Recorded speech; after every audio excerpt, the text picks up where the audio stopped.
My name is Kara Gifford. And I want to thank you, Chairman Newton, Chair of this subcommittee, Jordan, and Representatives Bamberg, Mitchell, and Wetmore for letting us speak today. I ask you to support and pass the strongest version of the Human Life Protection Act possible.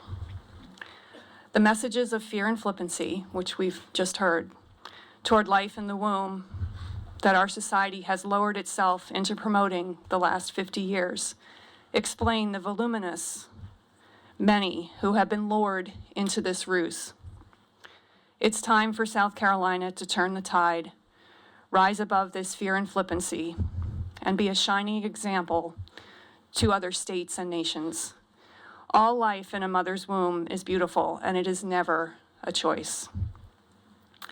There is ample support across South Carolina for moms and dads, and we are ready to ban abortion in South Carolina.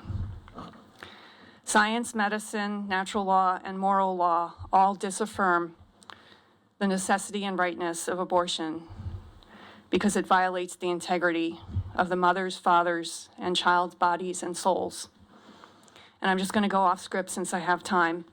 Happy birthday, Representative Bamberg. If we continue abortion, you might not be here right now. And your race is especially under attack because of abortion. That's statistically true. Also accurate is the fact that the doctor who promoted Roe v. Wade, I can't remember his name right now, but he converted later, and he said the statistics about coat hanger abortions were made up. I recommend the movie Roe v. Wade. Everybody should watch that movie. And there are many other good pro-life movies, such as Unplanned, that I would also recommend that you watch.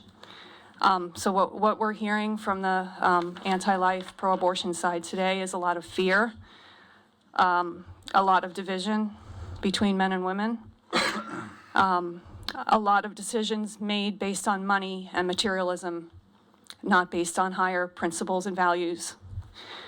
I haven't heard trust in God. I haven't heard hope. I haven't heard unity. I haven't heard love, and I haven't heard about God from them. But that's what I think South Carolina should be about. So I'm here to ask you to support the Human Life Protection Act because we here in South Carolina can do this. I thank you for passing the Human Life Protection Act out of this subcommittee and out of committee and to the floor of the House. Thank you.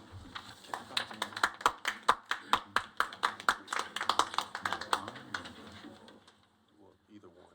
Question is fine.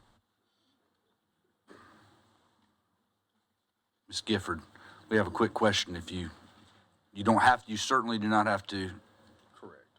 It's up to you if you would entertain a question. I'll try. Okay. Thank you for the birthday wishes. I wanted to ask you though, did you know that my mom is actually a white woman?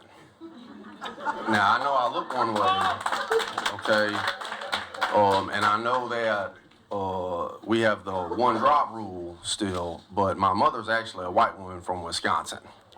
Just want to throw that out there. But do you support the death penalty, or are you against the death penalty? On a practical level, my understanding is that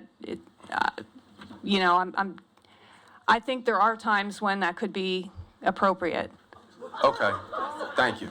But that's not an innocent life. That's someone who, and we're dissuading crime, right?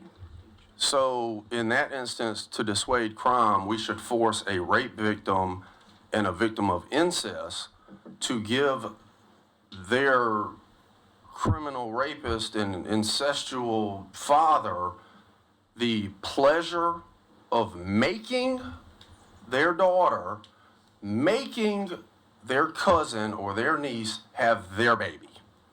There should be You don't severe see the punishment problem there. for fathers who rape women. There should be severe punishments for those men, and they need to be enforced against those men. Thank you, ma'am. I appreciate your testimony, and thank you for taking my question, too. Sure. I commend you for that.